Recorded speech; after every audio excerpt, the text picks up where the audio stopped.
할렐루야. 아멘. 이 행복한 밤에 우리 함께 기도하며 또 주님을 찬양할 수 있음이 제 삶에 또 우리 모두에게 큰 기쁨과 은혜인 줄 믿습니다. 오늘 이 밤 함께 찬양을 먼저 나누면서 여러분과 제 삶에 대한 이야기를 좀 나눌 텐데요. 잘 모르시는 곡일 수 있습니다.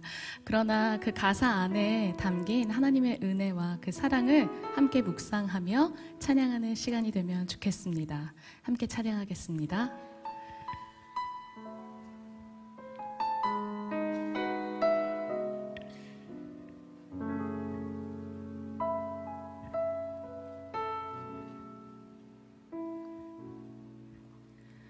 주님만이 나를 아시네. 내 모든 삶 주가 만지시네. 주님 앞에 예배하는 이에게 그 은혜를 부어주시리. 주님만이 온 땅의 소망, 내 삶 속에 유일한 자랑이라. 주님 앞에 기도하는 이에게 그 은혜를 부어주시리.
주님만이 온 땅의 소망이십니다.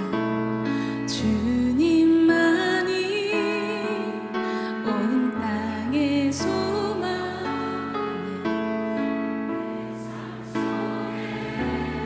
유일한 자랑이라. 주님 앞에 기도,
주님만이 나를 아십니다.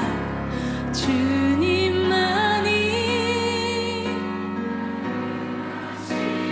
내 모든 삶 주가 만지시네.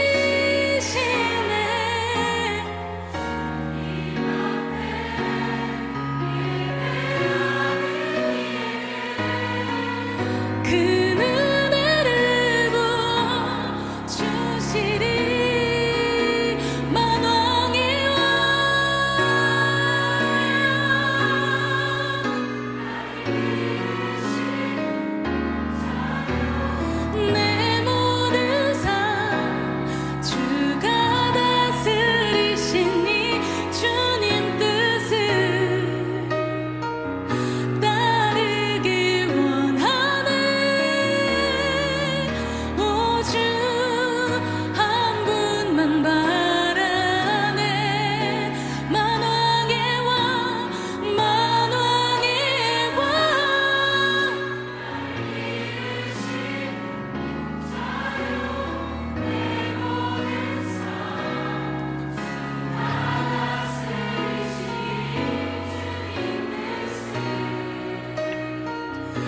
주님만이 나를 아십니다.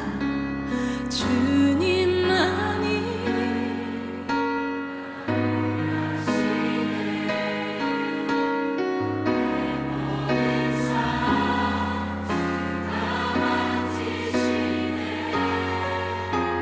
주님 앞에 예배하는 이에게 그 은혜를 부어 눈을 들어 산을 보아라. 눈을 들어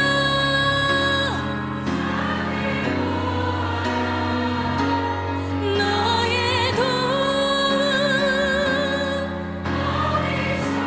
아멘.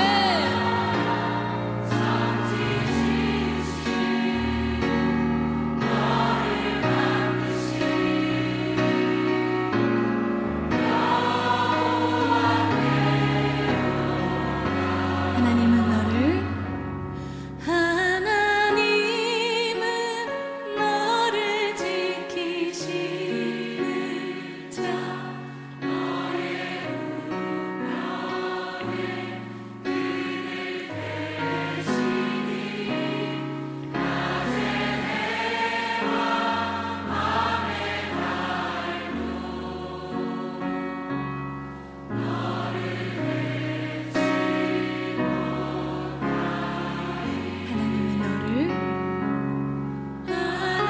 하나님은 너를 지키시는 자 너의 원한을 명쾌하시니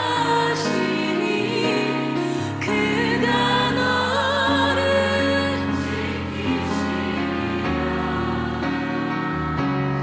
너의 출입을 지키시리라. 눈을 들어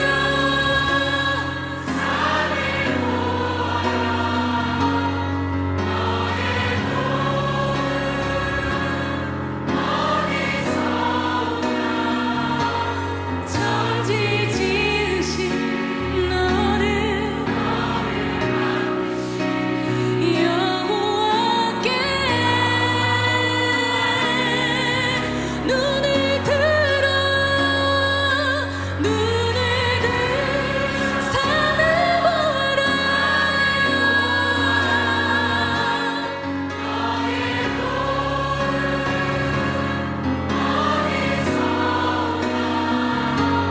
천지 지으신 너를 만드신 여호와께 보다 눈을 들어 산을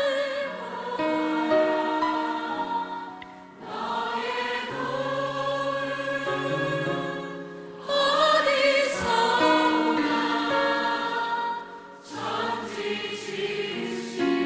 너를 만드신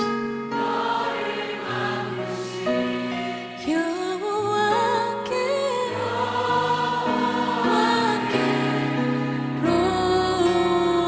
로다 우리를 만드시고 우리를 지키시고 우리를 보호하시고 우리를 인도하시는 여호와 하나님께 모든 영광과 찬양을 올려드립니다. 할렐루야 아멘.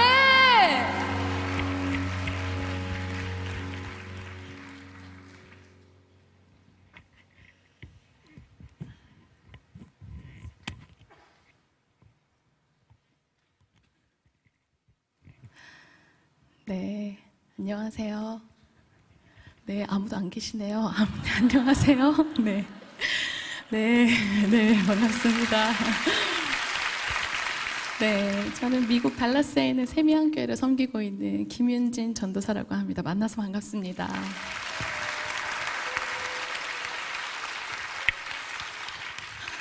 네, 제가 기억으로 2020년 때 처음으로 이 단일 기도회 찬양을 이렇게 섬기게 됐었는데요. 그때 이후로 이제 매년 거의 섬겼던 것 같은데요.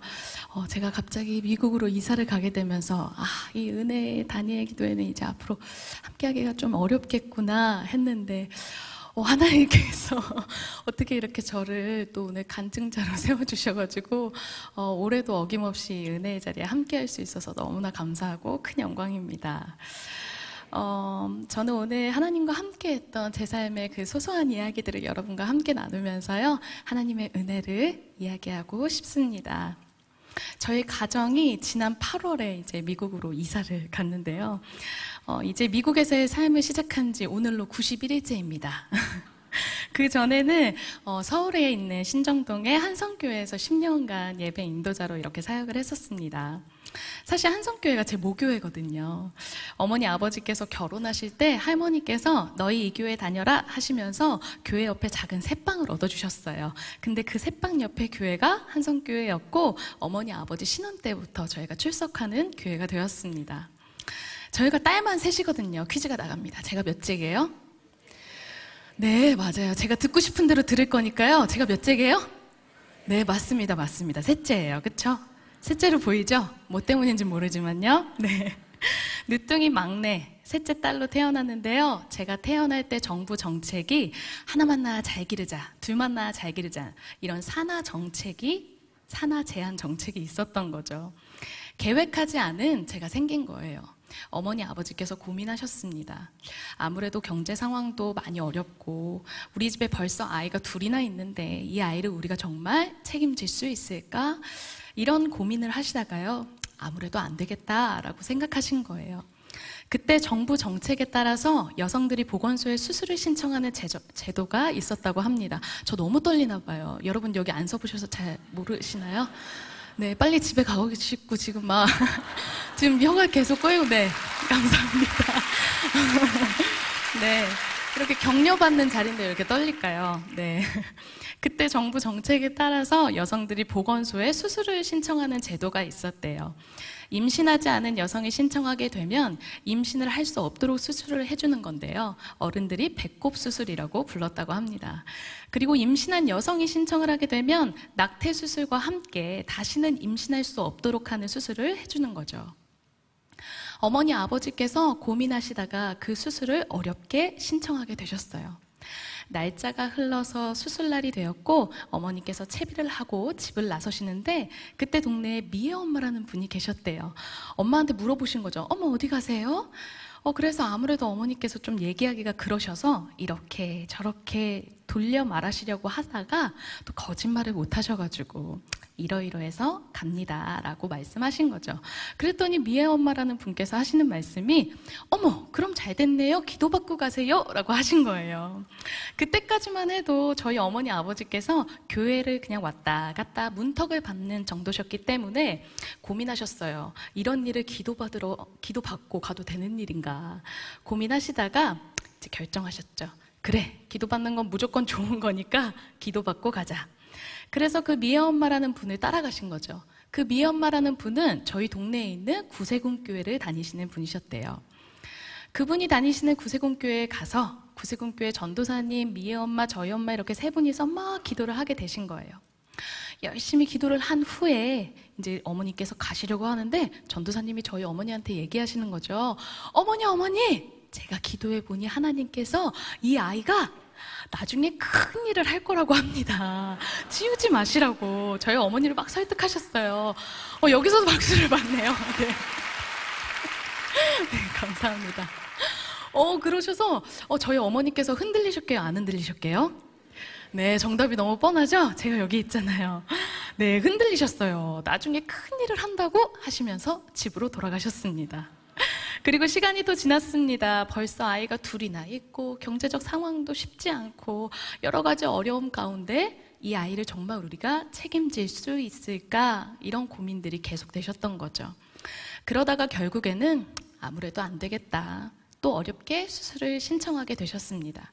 그리고 수술 날짜가 다가와서 채비를 하고 집을 나서시는데 누가 있어요? 미애 엄마가 있어요.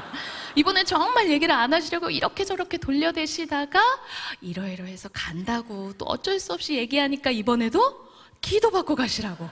그래서 이번에는 정말 안 쫓아가시려고 한사코 거부하시다가 또 따라가게 되셨어요.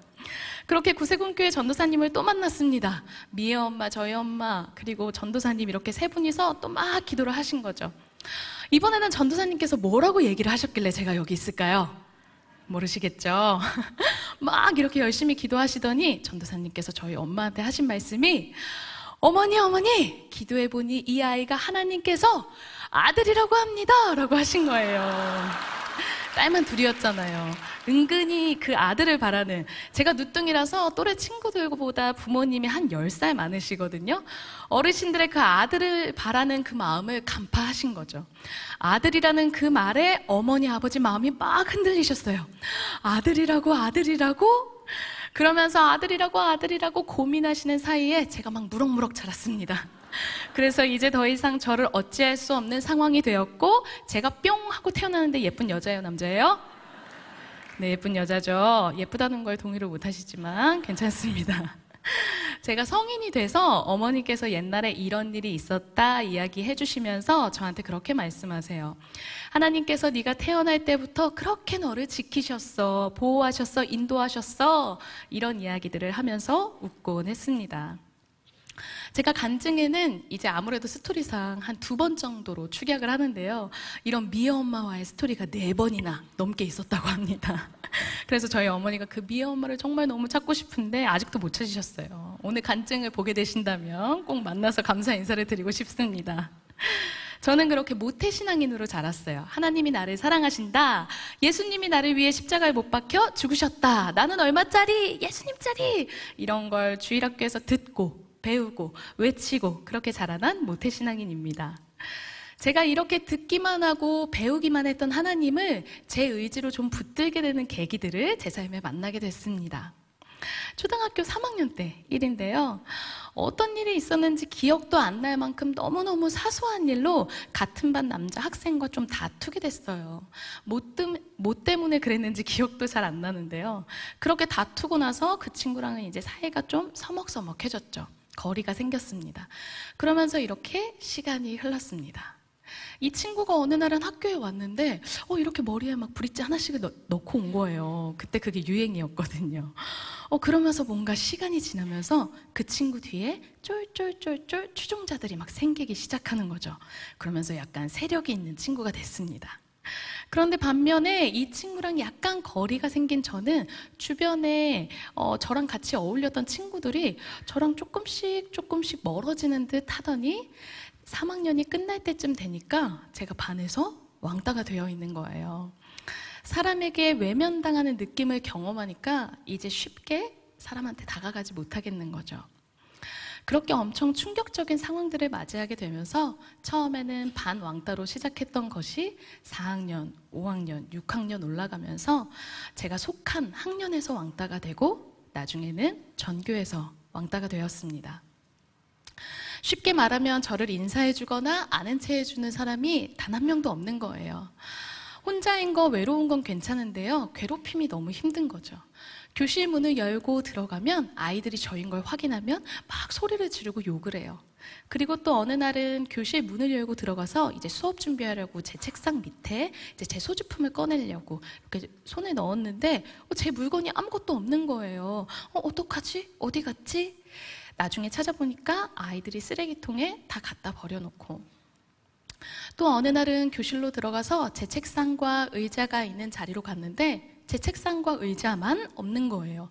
당황했어요. 어떡하지? 이제 수업은 막 시작해야 하는데. 나중에 알고 보니 아이들이 이 학교 창고에다가 갖다 버린 거죠. 이렇게 해서는 도저히 학교를 다닐 수가 없겠다. 그래서 제가 꾀를 냈습니다. 그때 학교 주번이 8시까지 학교를 와서 준비했던 걸로 기억하거든요. 그래서 제가 주번보다 더 일찍 맨 처음 학교를 가기 위해서 7시 반까지 학교를 가기로 했어요. 다짐을 한 그날부터 7시 반까지 학교를 가느라고 막 부지런히 떨면서 학교를 갔습니다. 그런데 제 생각이 맞았게요, 틀렸게요? 또 안 계시네요? 맞았어요. 제가 제일 먼저 도착하니까요, 문을 열 때 소리 지르는 사람도 없고요, 제 책상과 의자, 물건 모두 안전한 거예요. 그래, 앞으로도 이렇게 7시 반까지 일찍 오면 되겠다라고 생각하고 그렇게 계속 등교를 했습니다. 어느 정도 시간이 지난 후에 그날도 어김없이 일찌감치 일어났습니다. 초등학생이 막 7시 반까지 학교를 가려고 부지런을 떨면서 막 학교를 갔어요. 그렇게 딱 학교를 들어서면 운동장이 고요하고요. 저만 있어요. 정문을 지나서 교실이 있는 건물로 막 걸어가는데 이상하게 그날따라 저 멀리서 저희 반 교실 창문에 불이 켜져 있는 거예요. 이상하다. 전날 주번이 정리하면서 불을 안 끄고 갔나 보다 라고 생각했습니다. 그리고 나서 이제 교실이 있는 그 건물에 다 도착을 했습니다. 이제 실내화로 갈아 신고 들어가려고 신발을 막 벗고 있는데 갑자기 제 머리 위 그 창문 쪽에서 인기척이 느껴지는 거예요. 그래서 갑자기 뭐지? 하고 신발을 갈아 신다가 얼굴을 이렇게 하늘로 들었는데 제 머리 위로 돌과 모래가 막 쏟아졌습니다. 아이들이 성실했어요. 제가 일찍 오니까 저보다 더 일찍 오더라고요. 괴롭힘이 가장 심한 시간은 점심시간입니다. 저는 1년 내내 배가 아픈 친구가 되는 거예요. 점심시간 종이 땡 하고 치면 후다닥 달려서 양호실로 피해서 배 아프다고 하고 점심시간 내내 누워 있다가 수업 시작하는 종이 땡 울리면 다다다닥 또 올라가서 자리에 앉는 거죠. 그때부터 저는 교실에서 점심을 먹은 게 10손가락 안에 꼽는 것 같아요. 도시락을 쌌었는데요. 어머니께서 싸주신 도시락은 하굣길 하수구에 다 처리를 하고 집에 가곤 했습니다. 그런 지경이다 보니 제가 이렇게 골목에 그냥 지나갈 때도 다른 초등학교 아이들이 저를 보면서 막 수군대는 거예요. 재원의 학교도 그래 하면서. 그렇게 아주 어려운 초등학교 생활을 하다가요, 시간이 흘러서 제가 드디어 중학교에 갈 나이가 되었습니다. 새로운 건물과 또 교복을 입는다는 것 때문에 제 안에 아주 작은 희망, 기대가 있었어요. 중학교에 가면 뭔가 달라지지 않을까? 그런 기대를 품고 중학교에 입학을 딱 했는데요. 제 기대와는 달리 동네 초등학교에서 모여서 입학을 하잖아요. 모두가 다 저를 알아보는 거예요. 왕따라는 꼬리표가 떨어지지 않았습니다. 괴롭힘이 더 업그레이드 됐어요. 더 심한 폭언과 폭행이 시작됐습니다. 하루는 점심시간인데요. 미처 저의 피난처 간호실로 피하기 전에 이 친구들 수업이 너무 일찍 끝난 거예요. 뒷문에서 저를 기다리고 있었어요. 함께 갔습니다. 그때 학교에서 학생들 담배 피지 말라고 화장실 들어가는 문을 통유리문으로 안과 밖이 훤하게 보이도록 바꿨을 때인데요. 그 친구들과 제가 화장실 안으로 들어가고 문을 잠그면 이제 아이들은 신나는 싸움 구경이 생긴 거죠. 막 소리를 지르고 욕을 해대면서 그 통유리문 아래부터 꼭대기까지 몇백 명의 아이들의 얼굴이 다닥다닥 붙어서 막 소리를 지르고 화장실 앞 복도에 의자랑 책상을 끌고 와서 그 위에 올라가서 구경하는 아이들도 있고요. 흥분 상태가 된 거죠. 너무 무서웠습니다. 생각했어요. 선생님이 어떻게 좀 우연히 지나갔으면 좋겠다. 아니면 빨리 종이 울렸으면 좋겠다. 이런 생각을 했지만 선생님이 지나가시지도 않았고 빨리 종이 울리지도 않았습니다. 이제 점심시간이 끝나는 종이 울렸고 수업 시작까지 10분이 남았어요. 전 만신창이가 됐죠. 그런 저를 보면서 아이들은 여전히 다닥다닥 얼굴을 맞대고 모여서 저를 보면서 소리를 지르고 욕을 하고 있었습니다. 그 혼잡한 틈을 비집고 어떤 아이가 유리문을 똑똑 하고 밖에서 두드려요. 그럼 안에 있던 아이들이 문을 열어서 그 아이만 쏙 들여보내줘요. 그때 저희 학교에서 아나바다 운동이라는 걸 했습니다. 아껴 쓰고 나눠 쓰고 바꿔 쓰고 다시 쓰고 뭐 이런 운동이었는데요. 선배들이 깨끗하게 입고 물려주고 간 교복을 1,000원이면 상의 하나, 하의 하나를 살 수 있었어요. 그 친구가 제 사이즈에 맞는 헌 교복을 1,000원을 주고 상의 하나, 하의 하나를 사오면 원래 저희 어머니가 맞춰주신 제 진짜 교복, 찢어진 교복을 환복해서 그 헌 교복으로 다시 바꿔서 입혀주고 머리도 묶어주고 피도 닦아주고 저를 정돈한 다음에 다시 교실로 돌려보내는 거죠. 엎친 데 덮친 격으로 그렇게 어려운 학창시절을 보내고 있는 때에 이미 오래전에 IMF가 터졌고 상황이 많이 좋지 않은 때였습니다. 아버지께서 실직을 하셨어요. 아버지께서 집에 있는 돈을 어떻게든 막 끌어모아서 아주 작은 트럭 하나를 마련하셨습니다. 그리고 말씀하셨어요. 윤진아, 아빠가 가서 무슨 일이든 해서 돈 벌어오겠다고. 다 같이 기다리라고. 그렇게 엄마와 저희 딸 셋을 뒤로하고 아버지께서 집을 떠나 차를 끌고 그렇게 전국을 누비시면서 정말 돈이 되는 일이라면 마다하지 않고 열심히 하셨던 것 같아요. 하지만 그렇게 집을 나서신 후로 아버지의 얼굴을 아주 오랫동안 볼 수 없었고요. 형편은 더더욱 어려워졌습니다. 너무 어려운 가정 그리고 학업 생활을 하고 있었기 때문에 너무 힘든 거예요. 그러다 보니 저한테는 진짜 마지막 남은 한 가지, 오로지 교회밖에 없는 거예요. 주님밖에. 누구도 나를 도와줄 수 없지만 하나님이 나를 지키신대요. 나의 도움이 여호와 하나님께로부터래요. 나를 버리지 않으시고 내가 가난해도 못생겨도 심지어 하지 말라는 그 죄를 지어도 하나님 절대 나 포기하지 않으신다고. 끝까지 사랑하신다고. 전도사님, 목사님, 주일학교 선생님들한테 들었던 그 이야기들이 자꾸만 떠오르는 거예요. 그리고 꾸역꾸역 이 삶을 버티게 하는 거죠. 견디게 하는 거예요. 그렇게 6년이라는 시간을 버텼습니다. 그리고 제가 조금 더 자라서 고등학생이 될 나이가 되었습니다. 아무래도 집이 많이 어렵고 하다 보니까 빨리 기술을 배워서 취직을 해야 되겠다 생각을 가지고 직업학교, 상업계열 쪽으로 가게 됐습니다. 그 학교는 집에서 전철을 타고 버스를 타고 꽤나 먼 거리에 있는 곳이었어요. 입학을 하고 학교를 딱 갔는데요. 처음에 그 학교를 가고 나서 깜짝 놀랄 일이 생긴 거죠. 아무도 저를 모르는 거예요. 늘 어디를 가나 저를 보고 수근수근 대던 사람들 뿐이었는데 그곳에 가니까 제가 누군지 왕따였는지 이런 거 아무도 모르는 거죠. 그러면서 처음으로 교회가 아닌 곳에서 저한테 친구가 생긴 거예요. 너무 좋은 거죠. 아이들이 저를 막 어른공주라고 부르더라고요. 분위기가 이래서야 되겠습니까? 네. 제 간증에 웃을 게 별로 없는데, 네. 제가 말을 어떻게 걸어야 될지 몰라서 막 우물쭈물하고 가만히 있는데 이 친구들이 저한테 그런 별명을 막 붙여주고 무리에 저를 이미 끼워놨더라고요. 친구가 생기니까 너무 좋은 거예요. 급식을 먹을 때도 같이 먹고요. 쉬는 시간에 매점도 가서 빵도 사 먹고 하굣길에 떡볶이도 먹고 다 먹는 얘기예요. 그렇게 친구가 생기고 친구랑 같이 시간을 보내고 하는 것이 너무 즐겁고 행복한 거예요. 그러면서 친구가 좋아지니까 자꾸 뭘 해주고 싶은 거죠. 우리한테 제일 좋은 거 뭐예요? 여러분한테, 저한테 제일 좋은 거? 예수님이죠. 이 친구들한테 자꾸 뭘 해주고 싶은데 저한테 제일 좋은 거 예수님. 얘네한테 예수님을 선물해주면 얘네 진짜 행복해지겠다 이 생각이 드는 거예요. 그래서 친구들을 전도하기로 마음을 먹었습니다. 그러면서 혼자 머릿속으로 막 생각하면서 이제 친해지고 어떻게 교회를 데리고 가고 막 혼자서 작전을 짜고 있었어요. 그런데 첫 번째 문제에 봉착하게 됩니다. 친구들이랑 더 친해지고 시간도 보내고 해야 교회에 데리고 갈 텐데 이 친구들이 주일날 제가 예배를 가야 되는 그 시간에만 만나는 거예요. 고민했어요. 나 이 친구들이랑 친해져야 교회 데리고 가고 전도도 하는데 예배는 드려야 되고 어떡하지 막 고민을 하다가 이제 결정했죠. 그래, 친구들이랑 먼저 친해지고 나서 교회로 데리고 가자. 그래서 처음에는 약속을 갖다가 예배를 한 5분 막 이렇게 듣다가 다음에는 10분 그러다가 나중에는 막 한 줄을 빼먹기도 하고요. 죄에도 즐거움이 있어요. 저만 하나요?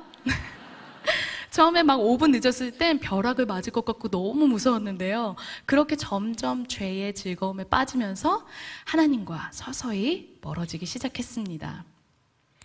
오직 각 사람이 시험을 받는 것은 자기 욕심에 끌려 미혹됨이니 욕심이 잉태한 즉 죄를 낳고 죄가 장성한 즉 뭘 낳아요? 사망을 낳죠. 전도하고 싶은 마음이 진짜로 제 마음에 있었습니다. 그런데 한편 사람을 놓치고 싶지 않은 마음, 그 사랑받고 싶은 욕심 때문에 제가 그 욕심에 끌려 타협하기 시작했고 죄를 선택하게 된 거죠. 집이 더 많이 어려워졌습니다. 언니 둘, 엄마, 저 이렇게 딱 누우면 따뜻한 단칸방에서 살고 있었는데요. 근데 이제 그 단칸방에서도 저희 모두 나와야 하는 상황이 되었어요. 저희 어머니의 평생 직업은 가사 도우미세요. 파출부라고도 불렀죠. 제가 늦둥이다 보니까 또래보다 부모님이 나이가 많으신데 저희 어머니께서 7살 때부터 외할머니 손에 이끌려서 가사도우미 일을 시작하셨고 평생 그 일을 통해서 저희 딸 셋을 다 먹여 키우셨습니다. 근데 IMF가 터지고 경제 상황이 너무 많이 안 좋아지니까 이제 돈이 있는 사람들도 가사도우미를 쓰지 않는 거예요. 그리고 이제 딱 하나 남았습니다. 좀 더 어려운 일. TV, 드라마나 영화에서 보는 것처럼 회장님, 사모님 이런 분들이 사는 저택에 들어가서 숙식을 하면서 일을 하는 가사도우미 일이 하나 남은 거죠. 남들이 잘 안 하려고 하는. 어머니께서 물어보셨어요. 윤진아, 엄마가 이러이러해서 갈 건데 너 같이 갈래? 거기 가면 먹는 것도 더 좋고 자는 것도 더 좋고 이런 이점들을 저한테 막 이야기하셨어요. 생각했죠. 엄마를 혼자 보내자니 보낼 수 없고 또 저도 혼자 어딜 가겠어요.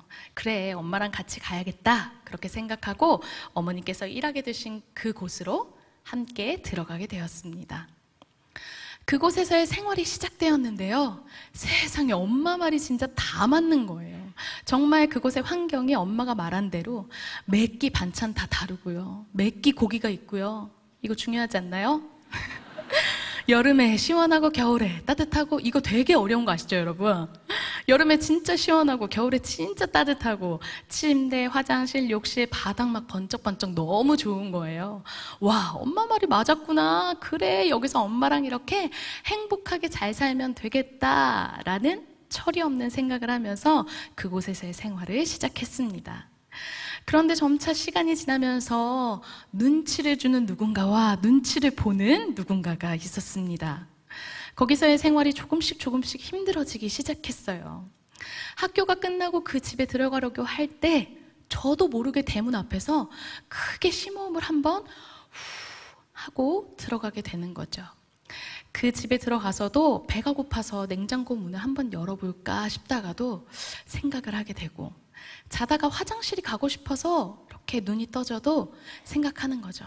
화장실에 갈까 말까. 그러면서 그곳의 생활이 점점 불편해지다가 저를 가장 힘들게 했던 것 중 하나는 엄마의 강도 높은 노동의 모습을 이제 제 눈으로 좀 목격하게 되면서 마음이 많이 상하게 되었고요. 또 하나는 엄마를 고용하셨던 분들의 엄마를 대하는 비인격적인 태도들을 목격하게 되면서 제 안에 원망과 분노가 막 터지기 시작했습니다. 하나님 없는 마음에 환경을 자꾸 바라보니까요, 제 안에 원망이 일어나기 시작했어요. 안에 있던 상처와 분노, 아픔이 일어나기 시작했습니다. 한평생 우리 엄마 저렇게 기도해도 아무 소용도 없구나.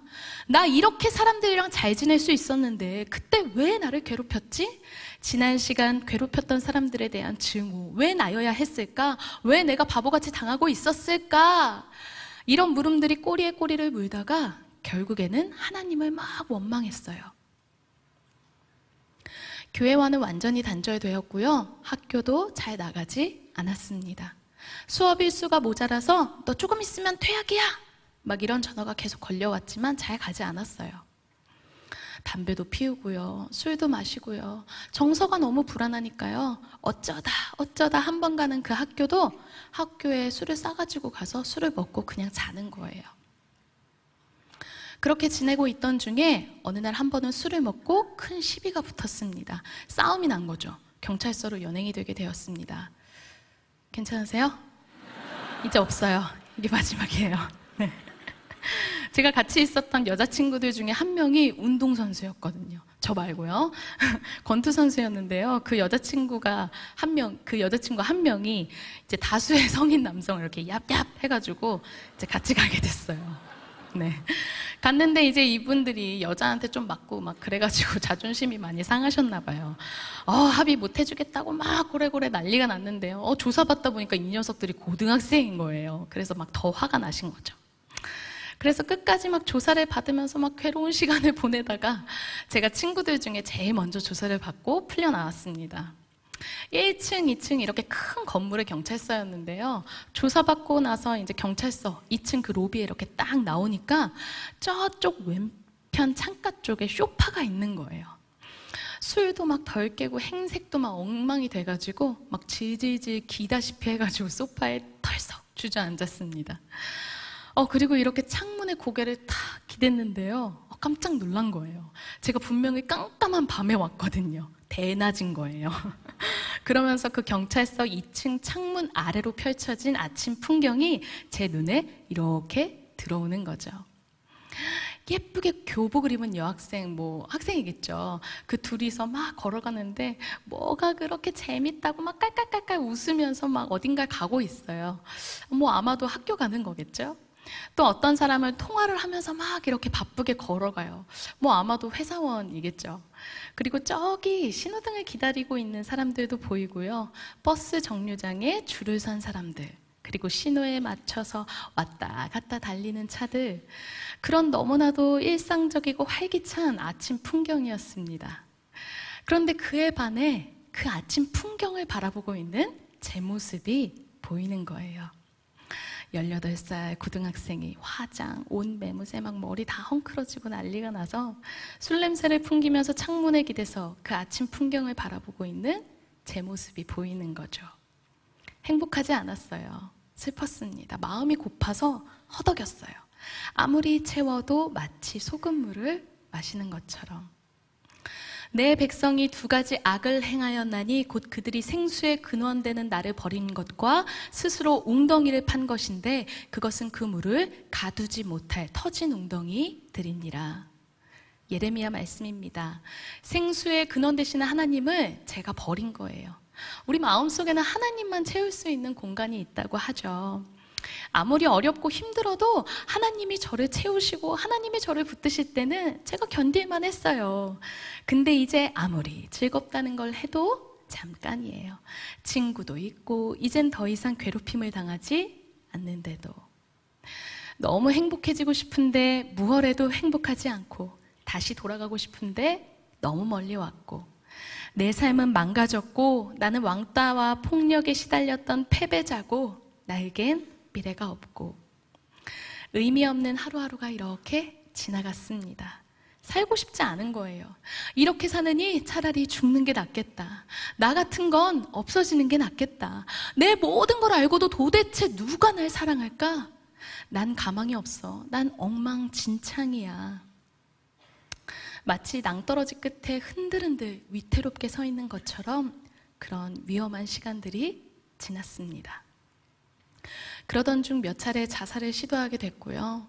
실패하던 중 그날이 결정적인 날이 되었습니다. 삶이 이렇게 끝나는구나 하고 모든 걸 내려놓고 이렇게 기다리고 있는데요. 그때 거짓말처럼 제 마음에 한 음성이 들려왔습니다. 칠흑 같은 어두움으로 새까만 제 마음에 마치 바늘로 콕 찔러서 빛이 새어 들어오는 것처럼, 그 빛은 마치 폭풍 속에 흔들리는 가녀린 촛불처럼 제가 귀 기울이지 않으면 잘 들리지 않을 것 같았어요. 그때 그 빛이 제게 이렇게 말했습니다. 나는 어떡하니? 갑자기 정신이 번쩍 든 거예요.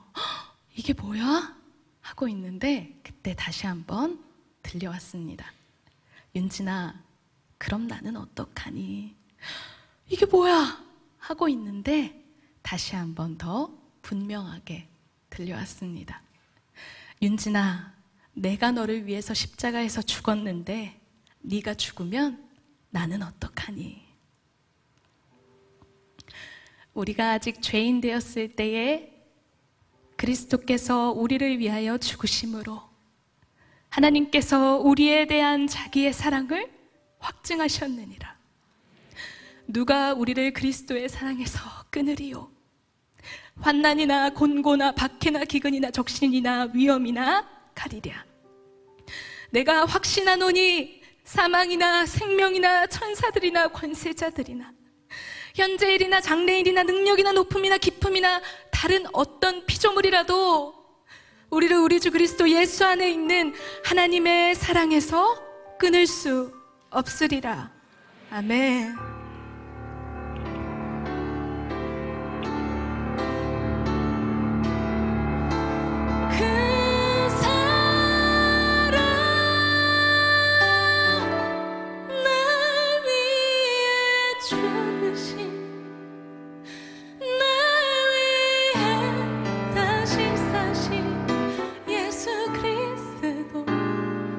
다시 오시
아버지 어떤 분이시죠?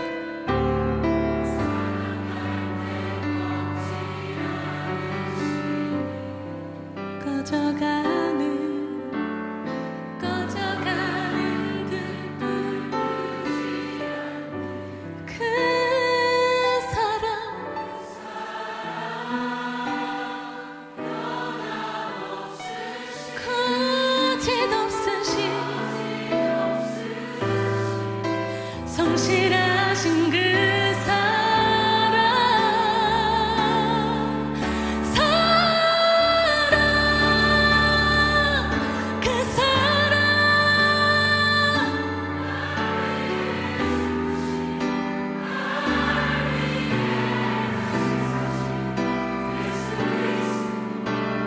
다시 오실 그 사랑, 죽음도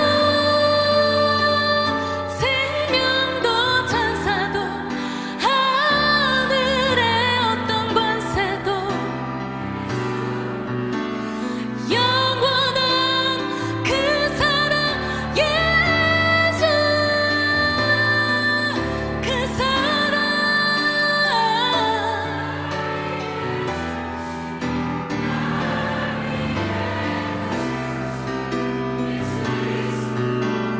다시 오실 그 사랑, 죽음도 하늘의 어떤 권세도 끊을 수 없는 영원한 그 사랑, 예수. 믿으십니까? 그 마음의 음성이 들리고 나서 제 머릿속에 예수님께서 이렇게 십자가에 매달려 계신 그림이 이미지로 막 그려지는 거예요. 아, 주님이 죽기까지 나를 사랑하셨는데 나를 사랑해주는 사람이 한 사람이라도 있다면 내가 살아봐야겠다. 다시 시작할 수 있을지도 모르겠다. 그래, 예수님을 위해 죽지 말자. 이렇게 다짐을 하고 다시 교회로 돌아가게 되었습니다. 하지만 다시 교회에 돌아가도 상처와 낮은 자존감, 죄책감 때문에 예배를 드릴 수가 없는 거예요. 너무 괴로운 거죠. 정말 하나님이 내 아픔을, 내 죄악을 아시는데도 나를 사랑하실까? 그날도 금요 예배를 가서 막 예배를 드리고 있는데요. 이런 마음들 때문에 너무 괴로운 거예요.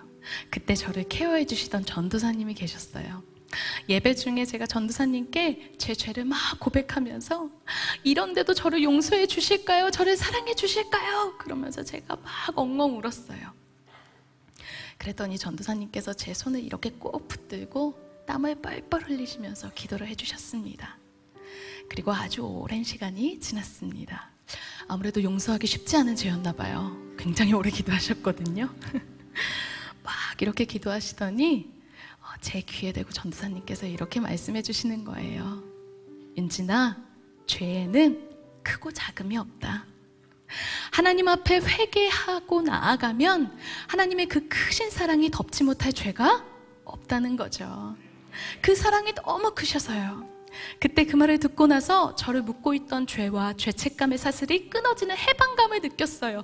너무 감사한 거예요. 하나님께서 용서해 주신다고 저한테 아직 기회가 있는 거죠. 그 은혜를 힘입어서 회개하고 저는 새 삶을 시작했습니다. 그때 저에게 아주 큰 힘이 되어준 찬송가가 있는데요. 여러분과 함께 나누겠습니다.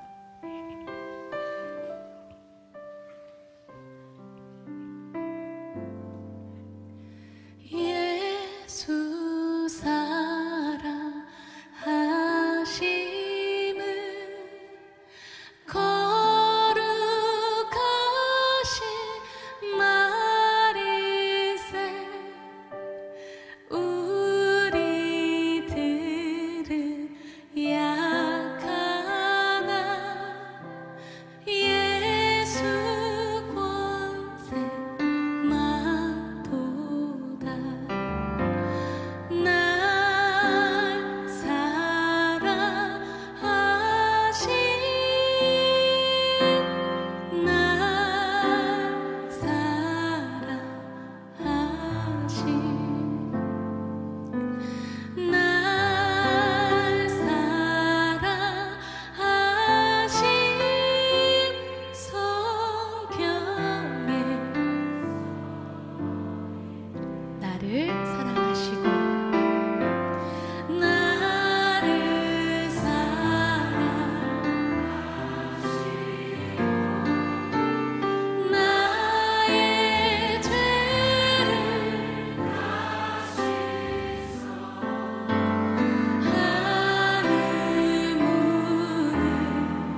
고백합니다.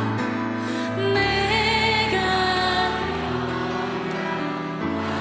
우리 연약할수록 어떻게 하신대요?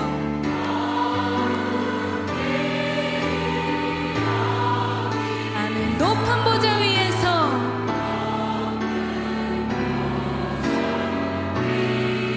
낮은 우리를 보십니다. 낮은 나를 보시 날 사랑하시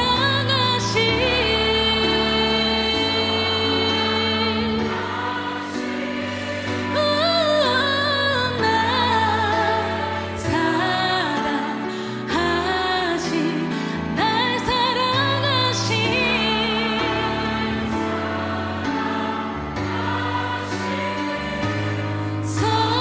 성경에서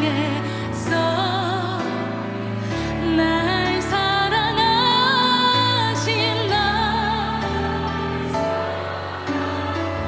연약하고 부족해도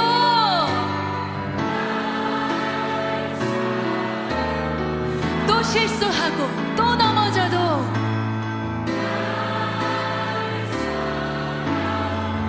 어디에 써있어요? 성경에 써있네. 믿으십니까? 아멘. 저는 한동안 대중 목욕탕을 다니지 않았습니다. 예전에 자해했던 부분들이 딱지가 않고 새살이 올라왔을 때 온도 차이가 많이 나는 물에 노출되게 되면 빨갛게 채찍 맞은 것처럼 온몸이 다 막 이렇게 일어나더라고요. 샤워하러 들어가서 변하는 몸을 막 부둥켜 안고 참 많이 울었습니다. 이랬던 나였는데, 한순간도 온전히 숨 쉴 수 없는 나였는데 하나님께서 이렇게 살려주시고 살아가게 하시는구나, 참 감사하다, 이런 고백들을 많이 했던 기억이 있습니다. 너무 부족한 삶인데요, 시간이 지날수록 선하신 하나님의 그 인도하심을 느꼈습니다. 어릴 적 그냥 순수한 마음으로 아무것도 모르고 전 세계 다니면서 찬양하게 해주세요 막 이런 기도를 했었는데요, 제가 뒤돌아보니까 하나님께서 허락해 주셔서 CCM 사역팀을 이렇게 함께 섬겼었거든요. 보통 1년에 3-4차례 정도는 해외를 다니면서 해외 여러 교회들과 함께 예배하고 찬양할 수 있는 그런 걸음들을 허락해 주셨었는데요, 뒤돌아보니까 하나님께서 또 이렇게 응답하셨구나 하는 고백을 했었고요. 또 결혼하기 2년 전에는요, 엄마와 저희 3딸 다시 모여서 이렇게 살고 있는데요, 이제 세월이 많이 흘러서 아버지께서 다시 집에 돌아오고 싶으셔도 집에 누울 곳이 없어서, 주무실 곳이 없어서 돌아오실 수가 없는 거예요. 어머니와 제가 아주 오랫동안 기도했거든요. 아버지가 함께 살게 되기를. 그런데 너무 감사하게 갑자기 저희 보금자리를 옮길 수 있는 그런 상황들을 하나님이 열어주셨고, 아버지께서 12년, 13년 만에 다시 집으로 돌아오셔서 아버지와 한 지붕 아래서 다시 밥을 먹고 잠을 자는 날을 맞이할 수 있게 해주셨습니다. 그리고 20살 때부터 그리고 20살 때부터 예배인도 사역을 이렇게 꿈꿨는데요, CCM팀을 내려놓고 기도하던 중에 한성교회 모교회에서 먼저 콜링해 주셔서 이렇게 예배인도 사역을 시작하게 되었습니다. 그렇게 열심히 예배인도를 하던 중에 목에 좀 불편함을 느꼈어요. 2016년 10월 정도경에 이제 주변에서 너 여태까지 노래를 10년 정도나 해왔고 한번 검진을 받아보라고 권유를 받게 돼서 그래, 관리 차원에서 검진을 한번 받아보자 하고 목 전문 병원을 찾게 됐습니다. 그런데 그 병원에서 저를 보시더니 더 큰 병원으로 저를 추천해 주시는 거죠. 그 병원에 갔더니 이번에도 더 큰 병원을 추천해 주셨어요. 그래서 마지막에 아주 가장 좀 이름이 나 있는 그런 큰 병원에 가게 됐는데요, 거기 원장님을 만났을 때 검진 한번 해보자고 하셔서 이제 정밀 검사를 하게 됐습니다. 목에 관련된 정밀 검사를 막 다 마치고 나서 이제 원장 선생님을 만나게 됐는데요, 갑자기 원장 선생님께서 만나자마자 저한테 그렇게 말씀하시는 거예요. 노래할 시간이 얼마 안 남았습니다. 근육 경련 장애의 일종인데요, 연축성 발성 장애라는 병입니다. 성대를 움직여주는 근육들이 있거든요. 성대는 목에서 아주 미세하고 작은 기관인데요, 그 작은 기관을 움직여주는 아주 작은 근육들이 있어요. 근데 뇌에서 잘못된 신경 신호를 자꾸만 보내서 그 성대를 움직여주는 근육들 중에 아주 작은 일부가 자꾸 마음대로 움직이는 거예요. 경련 현상을 일으키는 거죠. 쉽게 생각하면 뭐 수전증인가 라고 생각할 수 있는데요. 이게 성대다 보니까 그런 떨림과 경련 때문에 처음에 발병을 하게 되면 목소리가 좀 허스키해지고요. 그러다 어느 정도 진행이 되면, 저는 노래하는 사람이잖아요. 음을 잘 맞춰야 되는데 그리고 그걸 연습하고 또 일을 하는 사람인데 나중에는 음치처럼 제가 생각한 대로 음이 잘 나지 않는 거예요. 삑사리도 막 아무 데서나 나고요. 그러다 이제 병이 더 진행되게 되면 나중에는 언어소통, 말하는 목소리도 잃어버리는 병이라고 합니다. 노래하는 직업이면 당장 그만두어야 하고 원인이 없어서 완치를 장담할 수 없다. 하지만 치료를 시작해야 한다고 해서 제가 치료를 시작하게 됐습니다. 교회 사역을 잠시 멈추고 그렇게 치료를 받게 되었고 1년이 조금 안 되는 시간 동안 여러 차례 정밀 검사를 받고 치료를 하고 또 약물을 하고 재활을 하면서 계속 이렇게 애를 쓰다가 나중에 최종 판정을 받게 됐어요. 완치가 불가하다. 경련이 지속되고 있고 이제 저한테 쓸 수 있는 약물이 더 이상 없다. 그러면 남아있는 목소리라도 지키려면 그 경련을 일으키는 근육을 주사를 놔서 없애버려야 하는데 그렇게 하면 노래하는 직업군으론 살 수 없습니다. 어떻게 할래요? 선택의 기로 앞에서 저는 주사 치료를 하지 않고요. 일주일에 딱 한 번씩만 찬양하고 일주일간 회복하는 기간을 가졌다가 또 한 번씩 노래를 하면서 목이 나빠지는 속도가 더뎌질 수 있도록 하고 있습니다. 처음 이 병이 발병했을 때 많이 마음이 힘들었습니다. 설거지를 하다가도 막 눈물이 나고 옷을 갈아입다가도 막 눈물이 터지는 거예요. 어느 날도 약속이 있어서 나가려고 옷을 막 갈아입다가 갑자기 주저앉아서 막 엉엉 울었어요. 하나님께 낫게 해달라는 기도가 나오질 않더라고요. 분명히 내 삶이 하나님 안에 있는데 이 일이 나한테 왜 일어났을까? 소화가 되지 않는 거예요. 어떤 말도 하지 못하고 그냥 엉엉엉 바닥에 엎드려서 울고 있는데요. 그렇게 울고 있는데 갑자기 제 마음에 그런 마음을 주시는 거예요. 윤진아, 앞으로 네 목소리가 나오지 않아도 괜찮아. 너는 내게 영원히 노래하는 사람이야. 왜냐면 너는 삶으로 노래할 수 있잖아. 네 삶의 무대에서.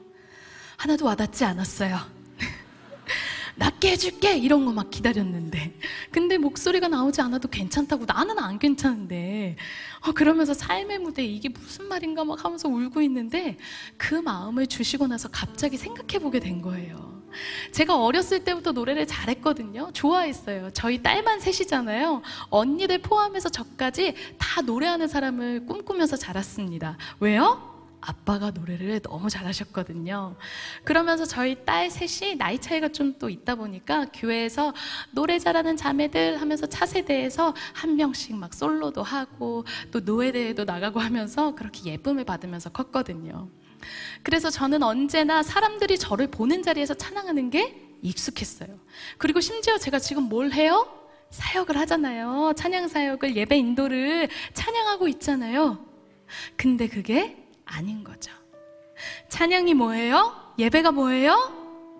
하나님을 위해 그분을 인식하며 우리가 삶에 하는 모든 선택과 순간이 예배입니다. 찬양입니다. 근데 제가 들었었는데 알고 있었는데 그걸 간과한 거예요. 그리고 생각했어요. 찬양이라는 게 가사와 멜로디로 국한되지 않은 게 얼마나 감사한가. 그래, 나 계속 노래할 수 있구나. 감사하다. 그러면서 하나님께서 저에게 삶의 예배로 초청해 주시는 계기를 갖게 됐습니다. 그런데 뭔가 이렇게 깨달았으면 좋아져야 되잖아요. 흐름상 뭔가. 근데 시간이 지날수록 더 안 좋아지는 거예요. 제가 막 심술이 났어요. 뭔가 사역을 앞두고 있을 때 이렇게 목이 안 좋거나 건강상의 이런 힘듦이 막 다가오면 제가 마음이 너무 불안한 거예요. 그러다가 이제 어느 날 예배를 드리러 교회에 갔는데요. 사람들이 막 열심히 예배하는데 저는 예배가 안 드려지는 거예요. 하나님하고 화목하지 못한 거죠. 마음이 불편했어요. 그래서 제가 하나님께 이야기했어요. 하나님께서 이거 원하지 않으시면 저 이거 안 할게요. 내려놓겠습니다. 막 이런 기도를 했는데요. 약간 원망 아닌 원망 아닌 척을 하면서 말은 이랬지만 제 태도는 사실 그렇지 않았어요. 아, 하나님이 원치 않으시면 저 이거 안 하겠습니다. 막 이러면서 때를 부리면서 막 억울해하고 있는 거죠. 제가 그렇게 눈물을 흘리면서 막 억울해하고 있는데 자꾸 눈을 감으면 누가 저를 쳐다봐요. 눈을 뜨고 막 둘러보면 사람들은 다 예배하고 있고, 또 눈을 감으면 마치 하나님께서 너무 안타까운 눈빛으로 저를 뜨겁게 바라보시는 것 같은 거예요. 그리고 제 마음에 또 이런 마음을 주시는 거죠. 윤진아, 내가 목숨도 아끼지 않았는데 너에게 무엇이 아깝겠니? 그리고 제가 기대했어요. 낫게 해줄게! 들렸을까요? 안 들렸을까요? 아, 원하는 말은 잘 안 하시더라고요. 하나님 저 마음 잘 안 맞아요. 그런데 그 마음을 주시고 나서 갑자기 제 마음에 기대라는 단어가 이렇게 떠오르는 거예요. 그리고 생각했습니다. 그래, 목숨도 아끼지 않으셨는데 내게 무엇이 아까우실까? 주님이 선하시고 선하신 주님이 내 목자 되시고 내 삶이 그분 안에 있으니 이 일 또한 선하겠구나. 그래, 하나님께 감사하자. 하나님께서 그렇게 저에게 감사를 고백하게 하셨습니다. 제가 어렸을 때부터 지금까지 살아가고 있는 제 현재의 삶을 이야기하면서 여러분께 드리고 싶은 말이 있습니다. 예수를 믿으나 믿지 않으나 이 고난이라는 건요, 유한한 시간을 살아가는 인생에게 마치 계절처럼, 날씨처럼 누구에게나 찾아오는 것 같습니다. 우리는 아마 살아가면서 우리 삶에 닥친 고난의 이유를 아마 끝까지 알 수 없을지도 모르겠습니다. 그러나 우리가 아는 단 한 가지 무엇일까요? 주님이 선하시다는 것, 선하신 주님이 내 목자 되신다는 것, 그리고 우리가 그분의 양이라는 겁니다. 여러분, 어떤 삶을 꿈꾸세요? 저는요, 제 삶이 한 치 오차 없이 너무나 견고하고 아름답게 지어진 그런 으리으리한 건축물, 뭐 그것도 좋겠죠. 하지만요, 제가 살아온 삶의 갈피마다, 걸음걸음마다 하나님의 은혜와 사랑, 마치 사진첩에 사진 하나씩 오려 붙이면서 이런 은혜가 있었지, 하나님과 이런 추억이 있었지 고백하는, 하나님과 저의 손때가 가득 묻은 그런 사진첩과 같은 인생이 되길 소망합니다. 그 사진첩이 나만 좋음으로 끝나지 않고요, 그 곁에서 그걸 지켜본 이들에게 그 삶을, 그 걸음을 통해 예수 그리스도를 보여주게 될 겁니다. 우리 모두 예수로 할 말 많은 사람들이 되면 좋겠습니다. 세상에 알 수도 없는 평안 가진 사람, 뭐가 다른지, 어떻게 다른지 삶으로, 선택으로, 예배함으로 보여주는 우리이길 소망합니다. 삶의 어떠한 문제와 고민 가운데 계십니까? 그럼에도 불구하고 우리가 드려야 할 고백은요, 그럼에도 주님, 우리가 주님으로 인해 두려워하지 않겠습니다. 우리가 이 어려움을 통해, 이 아픔을 통해 오직 의뢰해야 하는 분, 주님만을 의뢰하겠습니다. 그 고백인 줄 믿습니다. 우리 이 시간 함께 찬양할 텐데요, 이 찬양에 우리의 마음을 담아 하나님께 고백하면 좋겠습니다.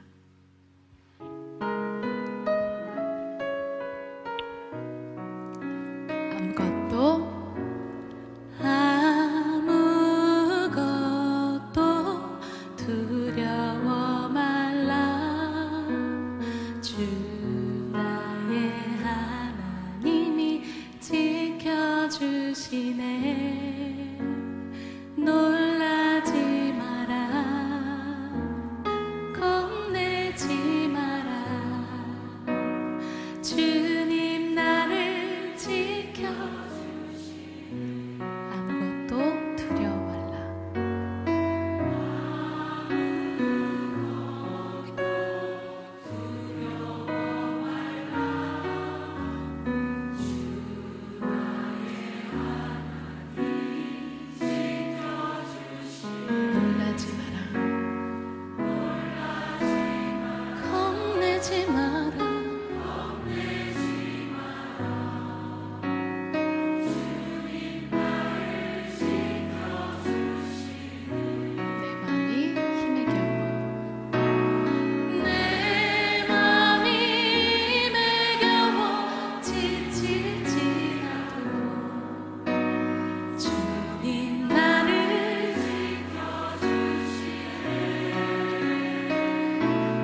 누가 지켜주세요?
우리 이 시간 함께 기도하며 나아가겠습니다.